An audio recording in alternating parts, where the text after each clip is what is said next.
Hey everyone, welcome to the Fortress of Solitude podcast. I'm your host, Sergio Pereira, and today I'm joined by a special guest. His name is Sam Aberdeen. He's a fantastic writer, and he's the editor of a South African geek site called Nexus Hub. If you don't know about Nexus, it's actually a really cool shop in Randburg, and they sell a lot of games and figurines and comic books, and actually it's a shop that I love going to all the time. When I used to work close to it, I was there pretty much in my lunch break, and sometimes a little bit over the lunch break, but just don't tell the bosses. And yeah, so we're super excited to have Sam on our podcast today. And yeah, I'm gonna take it over to Sam. How are you doing today, sir? I am doing well, as good as I can be in lockdown. Yeah. This lockdown just doesn't end. It feels like the curse of 2020. Yeah, every time I have to sneeze, I feel like I, should isolate myself in a bedroom for 20 hours. So it's not a good year. Yeah, it's been a bit of a tough one, but I mean, I'm glad to have you on the podcast. I mean, at Fortress we always want to have, a variety of guests, and we always love seeing what other geek sites and publications are doing in the country, because it's great to see people doing really cool stuff. Like, I mean, I see your gaming news that you put out like every day, and it's some of the coolest stuff. And I mean, I saw like the Xbox discussion about the prices, but that's for another podcast that we can argue about that, because today we're going to be discussing the best superhero in the world, and no one can disagree with us, Batman. Now, Sam, easily the best. Exactly. Now, Sam, what does Batman actually mean to you as a hero? So it's a long story, but I'm gonna just keep it as short as possible. When I was a kid, I wasn't into superheroes at all. Like, that wasn't my thing. It was only up when I got into actually watch a movie called Constantine. With Keanu Reeves, and my friend was the one who told me, "Hey, dude, it's based on this comic book called Hellblazer," and I'm like, "Okay." And then he gave me a few issues of Hellblazer, and from then on, I've leaned more towards the dark, edgy comic books. Stuff like your Hellblazers, your Witchblades, Spawn, and I think naturally I would eventually find Batman, somewhere along the line, because he is one of the edgiest superheroes ever, I think. So yeah, no, definitely. I mean, it's quite interesting because you look at Batman, how he developed, and he started off as like a bit of a darker version of Superman, but still a little bit light in the golden age of comics. And then obviously the Frank Miller reinvention changed everything. And I think especially the 80s was a pivotal point for the character, because suddenly he went from being what you'd consider DC secondary character, because obviously Superman was number one, to actually, as Lego Batman said, the house that DC's built on. I love that quote. It's great. And I think that's the thing, nowadays, even if you look at the diamond listings and all around, like the Batman comic books and the Batman storylines are still the ones that everyone is buying and everyone is getting into. And I think that he's actually such a gateway character, much as the same way that I'd say Spider-Man is for Marvel, that he's a gateway character to the DC universe, because when you step into the Batman universe, we step into Gotham, you get to meet all the other characters. There's your Nightwing, your Red Hood, your Batgirl, your Batwoman, the Robins. And I believe that, Batman is the one that, brings you into that universe. You start the Batman comic and then you get sucked in, right? I mean, you get sucked in. I think there was a good point you brought up about how Batman is a good entry point, because basically he was the first character that introduced me to DC besides Hellblazer. And I think due to the popularity of the movies itself, like Michael Keaton and Christian Bale, yeah. But I was thinking of the nipple batsuits. George Clooney. Why are we talking about that? we won't talk about that today. Let's just avoid Sam, that. we can need a podcast for that. Just to discuss that one. Yeah, but I think with Christopher Nolan's movies especially, everyone, you just saw a boom in popularity with Batman.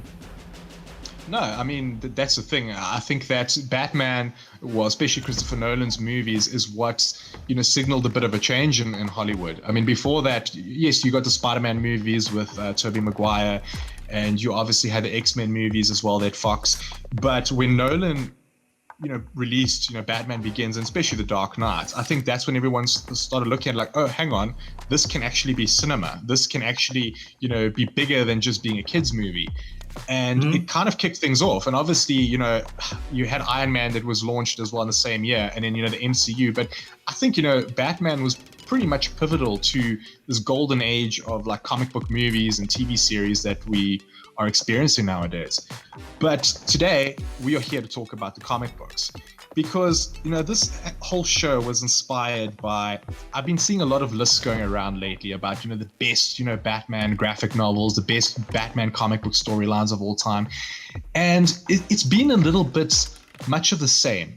Everybody lists The Dark Knight Returns, and everybody lists Hush. You see that in every single list, and I believe that there are some more comics out there that people should be reading, and people should be exploring more than just the ones that everyone knows. Because Batman has got a history. I mean, he's been around for decades, so there are so many stories that people can sink their teeth into. And for the show, Sam and I chatted beforehand, and we picked each 3 comics from Batman that we feel a lot of people might not necessarily know about. Obviously, the diehard fans, maybe you'll know. And we're going to discuss why these are must-reads. So, Sam, I'm going to give this over to you now, and give me your first pick. And why. So my first pick is I guess you can call it an Elseworld story. It's Gotham by Gaslight by Brian Augustyn and Mike Mignola. Okay.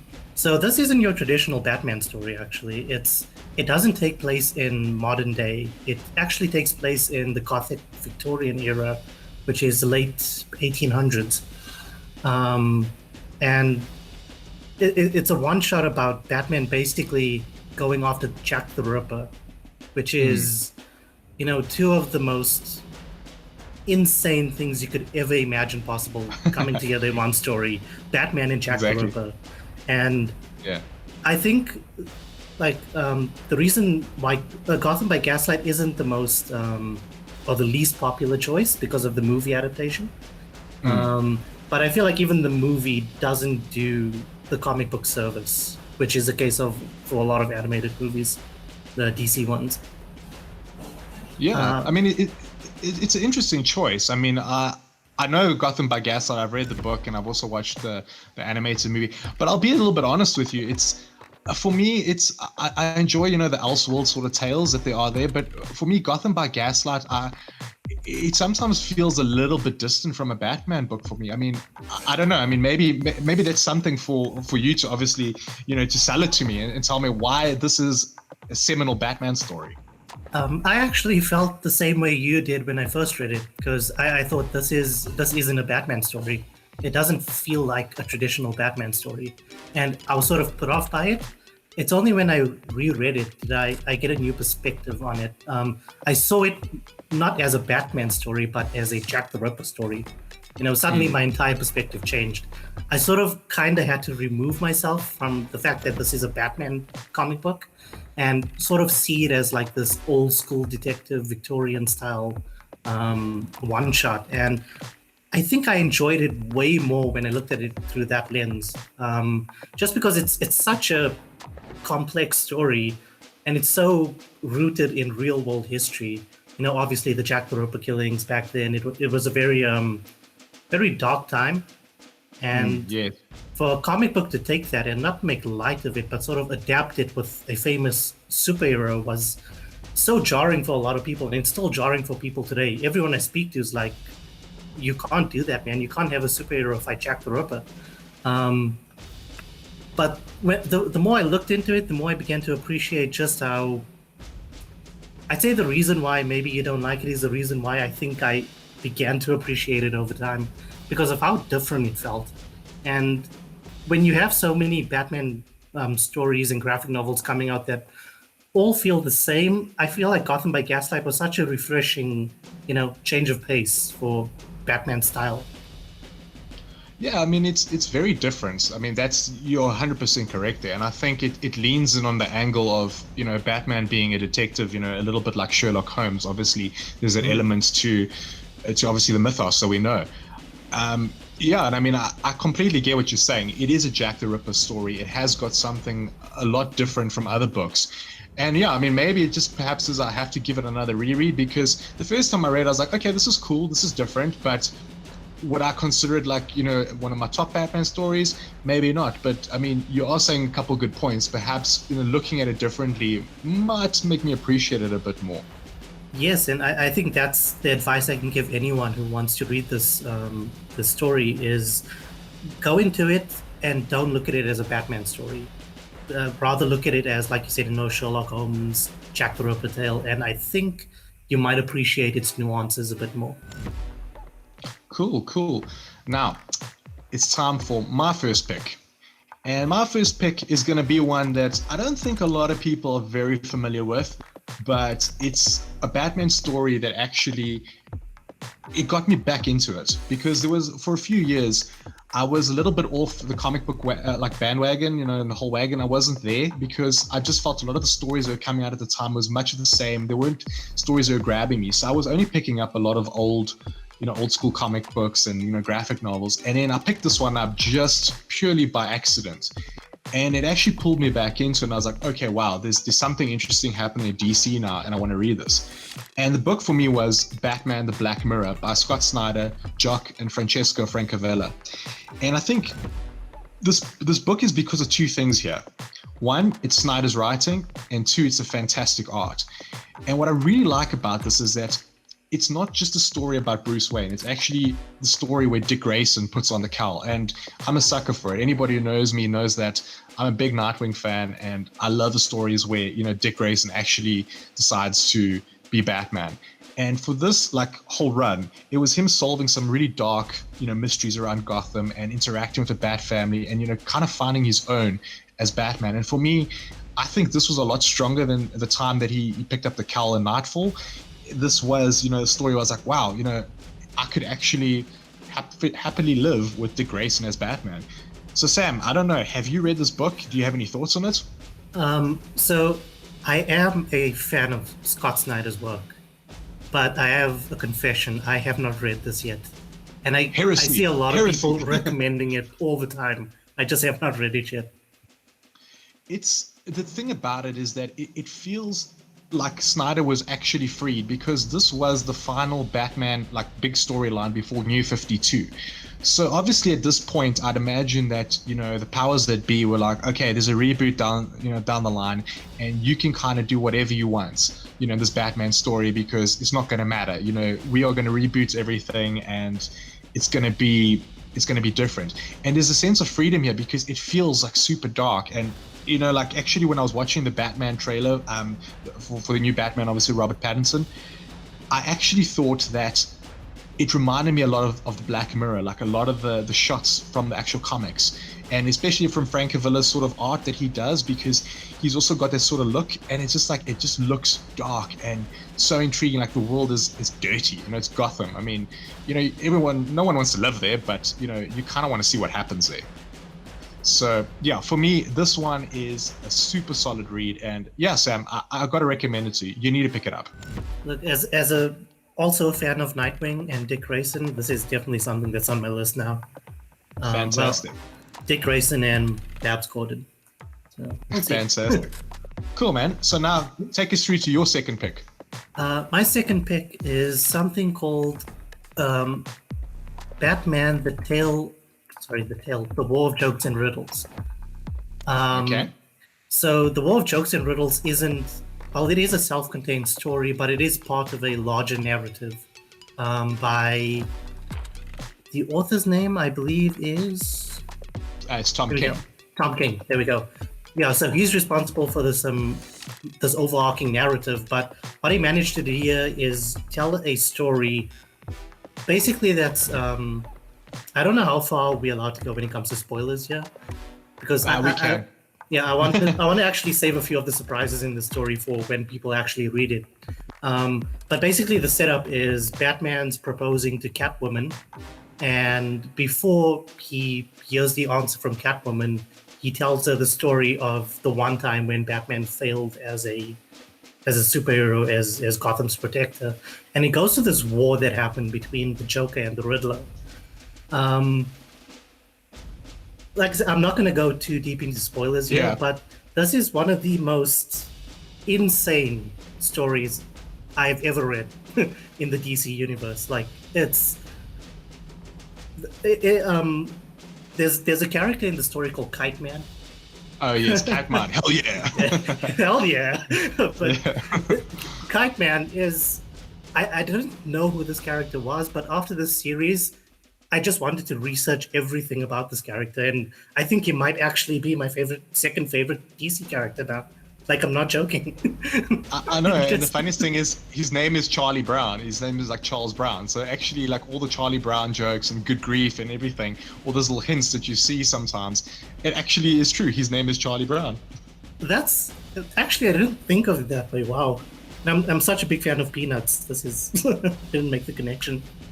No, it's like the thing is, I've read this as well, and I really, really love, the work that Tom King does, because the way he writes it is just, it's very intriguing. As you say, this is an overarching narrative, and I think it was like he had a plan for 100 issues, because this was supposed to tie into the whole City of Bane storyline, and I know it got cut down a little bit, but just how he managed to slot the self-contained story. And I'll admit, in the beginning when Tom King took over, I found that the Batman stories were a little bit all over the place. I wasn't entirely sold on this new direction. I thought, what is he doing? Is it a bit too ambitious? And I think when we reached the War of Jokes and Riddles, and I think it was also the Flashpoint story with the button as well that also appeared in the Batman. I can't remember the name now.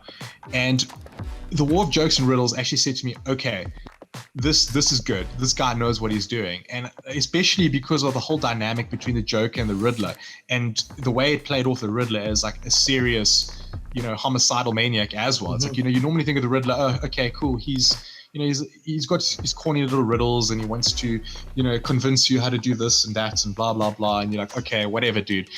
But you look at the Joker and you think, okay, that guy's going to kill you. And this actually showed that the Riddler is just as evil as the Joker, basically. No, I couldn't agree more with that.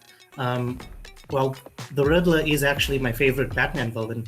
And I know there's a few other more popular stories that also showcase the Riddler's, the reason why he is such a big deal in Batman's rogues gallery, like Hush and Year Zero. But I think this was the first story where I saw the Riddler, probably what they're going to do in the Batman, where they have a more serious, psychotic serial killer take on the Riddler. I see them going in that direction, which is actually refreshing. It does make sense. I mean, I think, we actually posted an article this week on Fortress about how the movie Saw is basically an origin story for the Riddler. I did read that. It actually makes sense. It does. And I mean, if you look at Arkham, like the sort of like traps that he sets for you, they're all these like horrifying traps that you're going to die if, one wrong move. And I think that's the thing about the Riddler. He can actually be a terrifying villain if played correctly. And I think the problem is that we've always associated the Riddler with that sort of the campy, like question marks, green suit, Jim Carrey. Yeah. Yes, exactly, that sort of vibe. And now you can actually see, hang on, this guy is he's a legitimate threat. And if he's psychotic and all these plans, it's basically going to be like a David Fincher movie, like Seven. That's pretty much what I'm hoping to see out of like the Batman. That's the vibe I got from that trailer. It was completely a David Fincher movie. If you didn't tell me it was Matt Reeves, I would have told you it's a David Fincher movie. Yeah, but I mean, I think that you're absolutely spot on there. The War of Jokes and Riddles it's a great story to find out like what happens when two titans of like crime in Gotham basically go head to head and how they split the villains. It was actually quite interesting. I remember there was like a double page spread where you could see like all the villains who were on the Joker side and who were all on the Riddler side. It was kind of cool to kind of think, okay, why did they want to align with him? And that actually that actually reminded me of the spread on Captain America Civil War, the exact same one. And I don't know if the story reminded you of Civil War in some cases. In a way, yes. It's kind of like was the more evil Civil War, if you want to call it that. Yeah, I mean, with like the different villains choosing sides, it was very Civil War.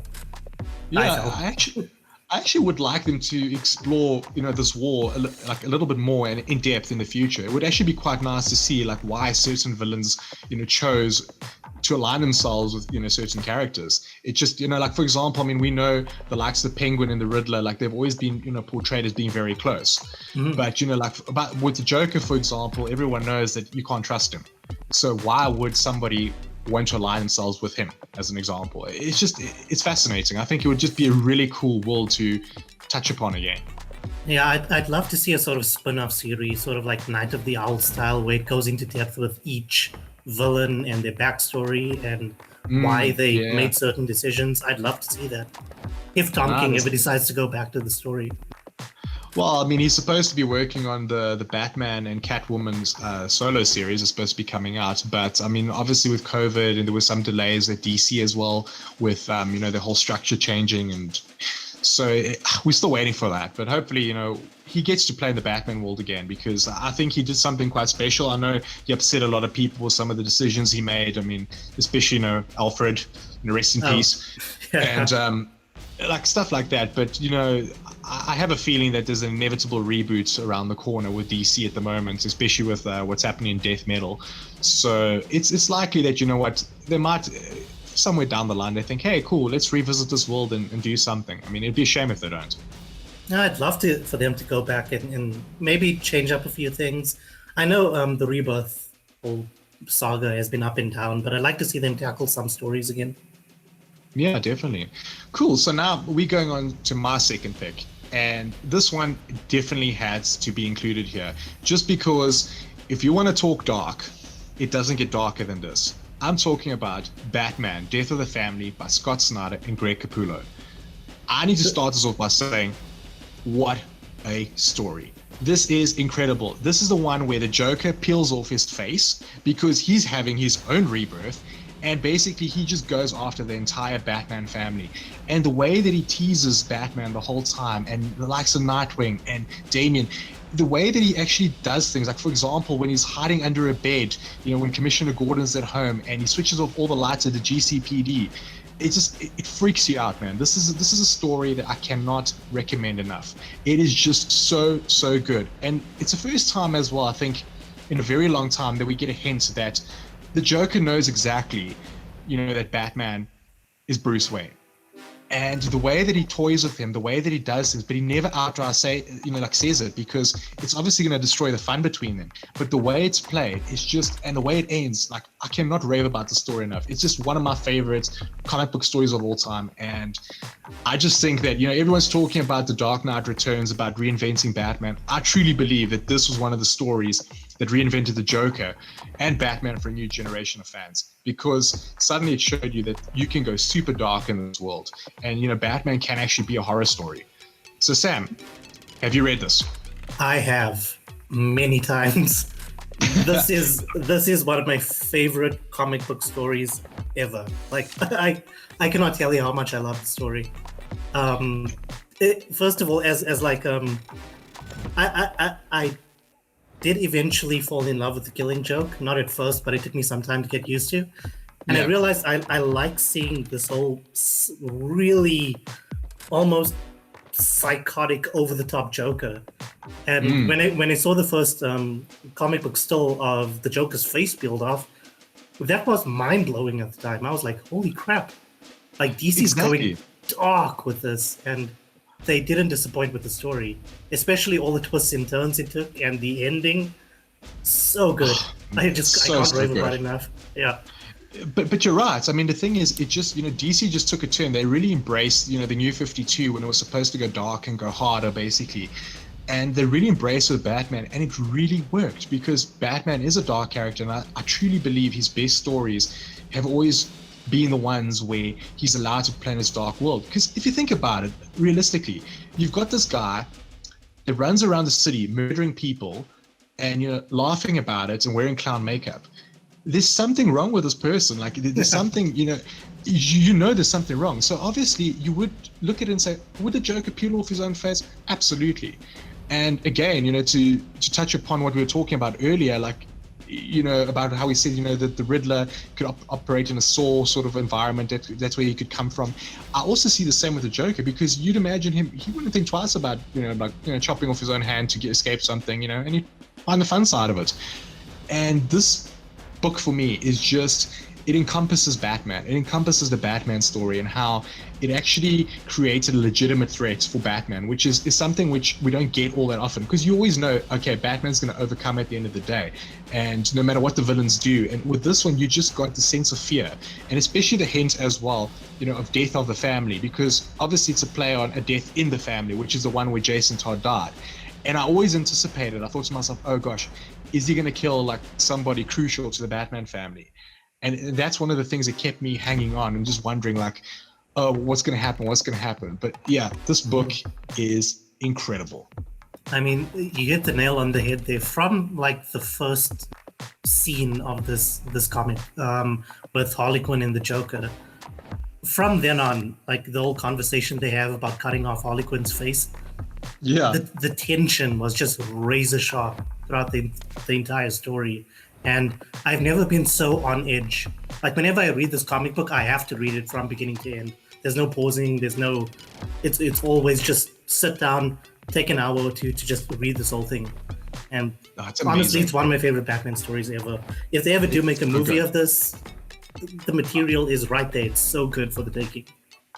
I actually found some fans that created an audio drama for the death of the family on YouTube, and I listened to it. It was like a fan-made thing, and it was so good. And even listening to it as an audio drama, it just reminded me, as you say, of that tension, because you don't know what's going to happen, because you realize, the Joker's like, he's officially snapped. He's gone, yes, he's never been the sanest person, but suddenly now you have this guy who's peeling off his own face, wants to peel off his girlfriend's face, kidnapping, the entire Batman family. Is he going to kill them? What is going to happen? You just don't know. And that's the thing, you like think, wow, okay, Joker's just taking it up to another level. He's like super evil now. And that for me just, I can't praise this book enough. And I'm glad that you read it. I'm glad that you're praising it, because everyone needs to read it. If anybody takes anything out of this podcast, please read Death of the Family. Yeah. Next to Court of Owls, I think this was, the one story that made me go, Scott Snyder is a very talented man. Exactly. But now we're going to be talking about another talented man who created another great Batman storyline. Will you please give me your third pick? All right. So my third pick is Batman White Knight by Sean Murphy. Oof, this is another good one. Hands down one of my favorite Batman stories as well. Fun fact, I actually read this a couple of weeks ago when you suggested I read it, because I had no idea about this comic before that. Oh, wow. And since then, I've actually read it 3 times. And I want to read it again. It's so good. The thing is, as you say, it's a bit of an Elseworld sort of tale, the way that it takes, but it's managed to encompass a lot of the Batman like legacy things from the past, like the Batmobiles and the looks of the characters, and it's just one of those. It kind of feels like it just gets Batman, like everything you enjoy about it. Yes, and I think it's important because for the first time in any sort of Batman story, we saw things not from Batman's perspective. Suddenly, the Joker's a good guy. The Joker is Jack Napier, Yeah. And he's a good guy. He's genuinely trying to be a good guy and trying to save Gotham. And it's interesting to see how Batman, when you're not following him as a protagonist, how easily he can be seen as the antagonist and like the flip of a switch. Like if this story was entirely just about Jack Napier trying to clean Gotham, you wouldn't be able to tell Batman's not a good guy. That's how much this comic actually flips your perspective. No, it's just so good the way that they manage to do things and bring in all the other characters, and kind of also show the side of Batman that he creates so much destruction in Gotham City, and where do they get the money to clean up the city after he basically causes all these things, and to show how the Bat family is sort of grown and doing their own things. I love how also like Batman's responsible for a lot of the things that happen. Exactly. That he causes. It's so brilliant. It's so good. And I know the sequel that came out also quite recently is The Curse of the White Knight. And that's also like written by Sean Murphy and illustrated by Sean Murphy. And it's also so good because it just carries on the legacy. And he's already said that he plans on, releasing more work in this world that he's created, the Murphyverse, if we want to call it that. And it's just like, I think it's also the art style of this book, because when you look at it, it feels timeless in a sense. Like, you kind of think to yourself, like, it's not like certain Batman books, you look at them and you can see they haven't aged well, or you can see they're defined by a certain like era, like especially when you look at like, let's say, 2000s Batman books, you look at those and you think to yourself, okay, you can see that was the period of like, these glossy colors and these oversized, superheroes that looked like Rob Liefeld was drawing everyone there. So yeah, it was just that was the style, and I mean, it's great, but sometimes it just doesn't age so well. No, not at all. And I think the art style of White Knight is so... When I first read it, I genuinely thought it was something out of the 80s and 90s, like during that Killing Joke era. But when I actually looked at it, the publication was like, 2-3 years ago? I was so impressed by that. I'll never forget this book, actually, because we obviously, like, sometimes, being, writing for the, comic book publications, you receive some previews and you release some early items. I'll never forget reading the first issue of White Knight and thinking to myself, I need to speak to somebody about this. Like, it was so good. And the problem is I couldn't, because obviously you got the embargo and you just like, and you really want to speak to someone. And I just think that this is one of those comics that a lot of people have not jumped on. They recognize the art, because I think they've made some really cool figurines, like from inspired by Sean Murphy's like drawings. But people actually just need to read the story, because it just changes things. And I really hope that at some point they consider adapting this into an animated movie, because I think that's the next logical step for this Murphyverse. Honestly, I'd love to see it give it more attention, because whenever I look at these, the top 25 Batman graphic novels, for some reason, White Knight isn't on there, on a lot of them. And I'm like, why not? This is such a great story. This is such a culture shock for like the characters of Joker and Batman. It needs to be on more people's lists. No, absolutely. And I think you touched on a very good point there, with all these top 25 lists, and it's something I mentioned earlier as well. I think a lot of them haven't actually evolved and grown with the times. Like, we're still looking at stories, and yes, I mean, there's no doubt that The Dark Knight Returns and Hush, they influence a generation of Batman stories, and even, the Batman that we see on screen. But there's a lot of stuff that's coming out now that is influential, that deserves to also be mentioned there. It just maybe doesn't have the time factor on its side. Because as you say, White Knight, it's what it did, it's transformative to Batman. It paints a different picture. I mean, introducing, different versions of characters and showing that the line between good and bad, it depends through whose eyes you're looking at, basically. And I think that was kind of very interesting concept to showcase in a comic book. And I truly believe that this should be something that should be on everyone's list as well. So White Knight, thumbs up there, definitely. Hands down, thumbs up, please. If you're going to do yourself a favor, don't just read White Knight. Like, at the moment, I'm actually reading Sean Murphy's whole Murphyverse. Definitely look more into that, because this guy is a seriously talented dude. No, and I was checking out, he has a Kickstarter as well for a new book. The name escapes me at the moment, but it also looked pretty cool. So, yeah, Sean Murphy, he definitely knows what he's doing. But now we're moving on to our final pick. And this one is also a little bit left field, but I just love the story. It is Batman Battle for the Cowl by Tony S. Daniel. And the thing about this one as well, and I think, you guys will pick up why I really like this, is that this is a Dick Grayson story again, pretty much. Batman has disappeared, and now what they want to do is they need to find somebody to actually pick up the cowl. And there's different people, different pretenders coming up, and different people saying, I should be the new Batman. And it kind of feels like a little bit like the death and the return of Superman's story. Like when, Superman disappeared, and then you suddenly have Superboy and Steel and all these people popping up and saying, I want to be the new Superman. And I found that this was DC's equivalent to it. And it was just so well written. I was intrigued by it, because I was thinking, a lot of people have merits. They can actually be the next Batman. Have you read this by any chance, Sam? I have, yes. This was actually the comic book that made me a fan of Nightwing.